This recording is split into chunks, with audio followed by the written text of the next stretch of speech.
la première question, vous avez vu donc ces images dans les autres pays. Est-ce qu'on pourra passer un été de ce genre en France? On va essayer. Là, déjà, depuis lundi dernier, on a levé la restriction des 10 km. Ça veut dire qu'on a beaucoup plus de trajets en France et en Europe. Ouais. Ce qu'on va essayer de faire, c'est un bel été. J'ai demandé à la SNCF de faire des petits prix. On aura 5 millions de billets à moins de 39 €. Et pour les jeunes de moins de 12 ans, ce sera 8 € pour les billets. Donc on va essayer de faire un bel été sur le mode ferroviaire. Vous avez vraiment essayé de réduire les tarifs accessif pour tout le monde. On a fait un bel été. L'année dernière, en vérité, on a vu 85% du trafic habituel.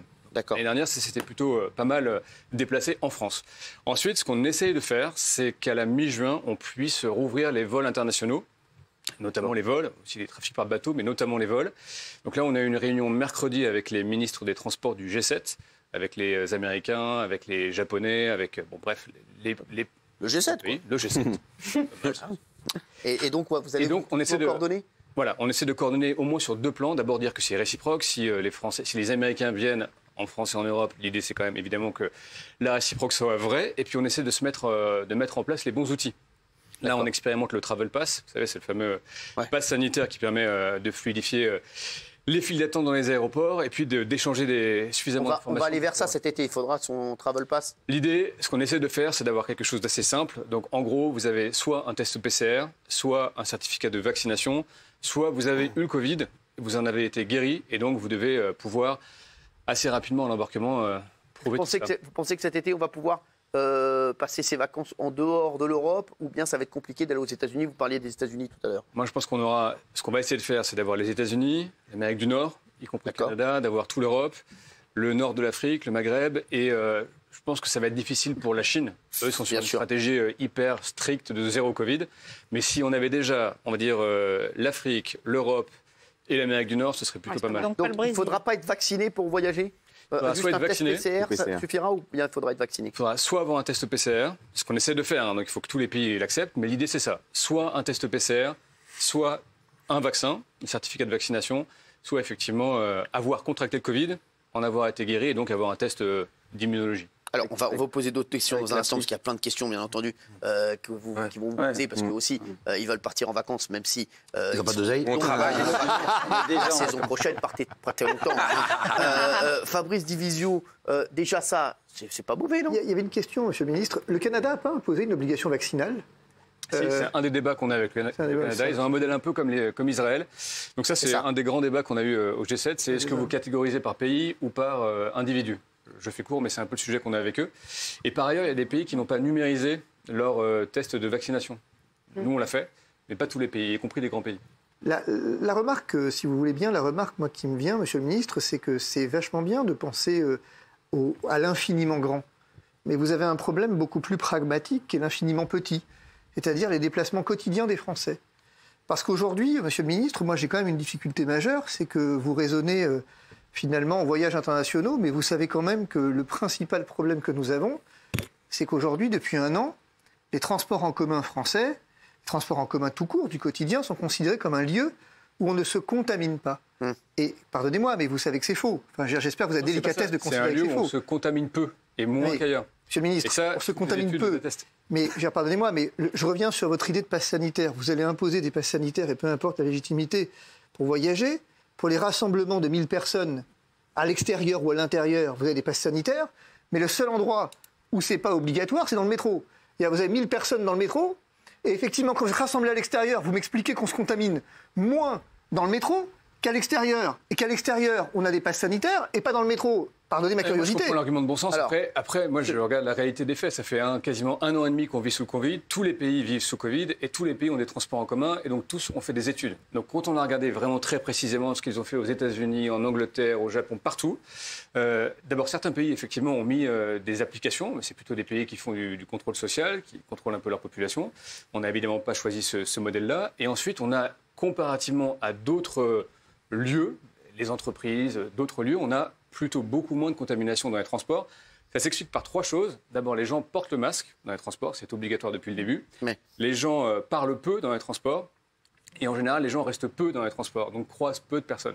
Et ça, c'est consensuel dans toutes les études du monde, quel que soit le pays que vous preniez. Gilles Verdet. Monsieur le ministre, on a tous en tête, et vous aussi, l'idée de la liberté. C'est-à-dire, pouvoir faire ce qu'on veut cet été. Mais moi, j'ai une question concrète. Est-ce que, en fait, ça va pas être l'été de toutes les restrictions? Est-ce que le pass sanitaire va pas être indispensable, même pour se déplacer en France? Et on entend parler de communes qui veulent imposer des réservations en ligne sur les plages. Est-ce qu'en fait, ça va être l'été de toutes les interdictions? Moi, c'est ma crainte. C'est un sujet très important. Je pense que cet été, ça doit être un été de liberté. Là, on parlait des transports internationaux. Oui. Il y a déjà des restrictions. Oui. Et l'idée, c'est de pouvoir rouvrir un peu le monde. Mais effectivement, de le faire en bon ordre et en sécurité. On n'a pas imposé de passe sanitaire dans les transports. On n'a pas l'ambition de l'imposer pour cet été. On a envie que les Français puissent, avec ce protocole sanitaire, partir et retrouver les leurs et passer du bon temps avec le plus de liberté possible. On veut aussi se prémunir des effets de reprise du virus à l'automne ou à la rentrée. Je pense que tout le monde est sur la même ligne ou longueur d'onde sur le sujet. Est-ce qu'il y a beaucoup de gens aussi qui disent est-ce qu'il y aura suffisamment d'avions et de trains parce qu'il y a plein de gens qui vont vouloir se déplacer. Est-ce qu'il y aura des choses en plus? C'est le vrai sujet. Là, on a beaucoup réduit du fait du confinement. On avait 4 TGV sur 10 pour prendre un exemple. Pour les week-ends Pentecôte-Ascension, on met en moyenne 8 trains sur 10. Et sur les grands axes, l'Atlantique, le Sud-Est, la Bretagne, on met quasiment 100% des trains. Donc il y aura des trains. La SNCF est prête. Aujourd'hui, juste pour donner une idée, on a à peu près 10% du trafic aérien mondial en Europe qui fonctionne. Donc c'est très très peu. Mais évidemment, les compagnies aériennes vont remettre des avions Air France en tête. Oui, voilà quelqu'un qui veut faire du shopping en Europe. Exactement. Non, il y a beaucoup de gens qui parlent du port du masque. Comme ça, Cyril. Ouais, qui parlent du port du masque à l'extérieur qui ne serait plus obligatoire cet été. Est-ce que ça va être le cas? Ouais. Mais moi, je ne peux pas parler pour mes collègues, c'est pas directement mon sujet. Moi, je l'espère à titre personnel. On voit déjà certains maires sur certaines zones, y compris françaises, qui prennent des arrêtés pour relâcher un peu cette pression-là. Et je crois que M. Fischer s'est exprimé en disant qu'il espérait qu'au cours de l'été, ou en tout cas d'ici à la fin de l'été, nous puissions relâcher les masques dans les espaces publics les plus larges. Bon, ça, c'est des discussions qu'on a toutes les semaines au Conseil de défense. On a la chance d'avoir le porte-parole du gouvernement après Gabriel Attal, Bernard Montiel, à notre table. Oui, vous avez une question? Oui, je crois que le vrai problème qui va se poser, c'est l'harmonisation. Mais excusez-moi, vous prenez pour qui? Non, mais sans rigoler, on a le ministre des Transports, l'autre il arrive. Écoutez, moi je pense que le vrai problème. Mais oui, vous êtes qui? Je suis Bernard Montiel, un citoyen normal qui sait pas mal de choses. Et je peux vous dire. C'est surtout un citoyen qui sait pas mal de choses. On va relever normal. Oui. Non, ce que je veux dire, c'est qu'il y aura un problème d'harmonisation avec les autres pays. C'est vrai. Alors, ça c'est pas vrai. Tu as dit oui. Parole, bien. Eh ben alors c'est quoi votre question? C'est une question, l'harmonisation avec les autres pays, notamment les pays européens, parce que ça, c'est pas fait. Non, mais là, vous faites une affirmation. Est-ce que vous pouvez faire une question pour Monsieur le ministre? Mais c'est une affirmation parce qu'à laquelle il va répondre. C'est une vraie... Il l'a dit en premier, là. Non, mais sérieux. Pour Divisio, je me prends pour Monsieur Divisio. On a déjà eu l'occasion d'en parler. Est-ce que c'est une mauvaise question, Monsieur Djebari, ce que je viens de dire? On en a déjà parlé au Conseil des ministres mercredi. Voilà, c'est pour ça. Il était, tiens, Bernard Montiel. Non, c'est une bonne question. Évidemment, nous, on essaie de faire en sorte qu'à l'échelle européenne, on soit évidemment très coordonnés. C'est tout le sujet du pass sanitaire. Objectif 16 juin. Et après, c'est les grands blocs. Les grands blocs, l'Amérique du Nord, les États-Unis, le Canada, le Japon, etc. Et là, on sait qu'on ne pourra pas tout rouvrir. Qu'est-ce qu'il a, lui? Il y a des pays qui vont nous imposer des quarantaines. Donc, imaginez, vacances de merde qu'on va passer. Mais tu vas pas, tu vas ailleurs. Ben non. Ben attends, c'est vachement intéressant quand même. Mais c'est justement pour ça. Voilà. C'est justement pour ça. Espagne. En fait, tous les pays qui n'ont pas encore complètement numérisé leur système, et c'est justement pour ça qu'on a ces discussions au plus haut niveau pour dire essayons de faire en sorte de ne pas avoir les quarantaines, essayons de fonctionner avec les protocoles, les tests et le vaccin. Merci. Moi, j'en peux plus. J'ai une question. Non, il ne va pas vous comprendre. Valérie Benaïm. J'ai une question sur les compagnies aériennes, parce qu'elles ne vous sont pas forcément toutes soumises, entre guillemets. Donc, est-ce que vous avez un point d'ancrage sur elles? Parce que parfois, on a vu que certaines n'en faisaient qu'à leur tête, y compris quand le gouvernement leur donnait un ordre de chemin. Et ben, parfois, certaines compagnies aériennes, et notamment Air France, décidaient oui ou non, le test, pas le test, etc. Donc, est-ce que là-dessus, vous avez une possibilité? Il y aura une unité là-dessus. On a eu un cas. Les cas D'ailleurs, il y a des compagnies qu'on a rappelées à l'ordre, quelques-unes qui ne respectaient pas les règles, les protocoles. Donc ça, on les a mises en demeure. On a suspendu des vols. D'accord. Ethiopian, pendant 3 jours, fin décembre de mémoire, suspension de vol. Ça fait toujours mal aux compagnies aériennes. Et là, ce qu'on a vu, c'est qu'on avait des contournements. On avait des personnes qui passaient par Mexico, par Dubaï, par Madrid pour rentrer en France. Et donc ça, on a renforcé depuis la semaine dernière les contrôles. Cette semaine aussi en Europe. Donc on essaie vraiment d'être étanche. C'est pas toujours simple.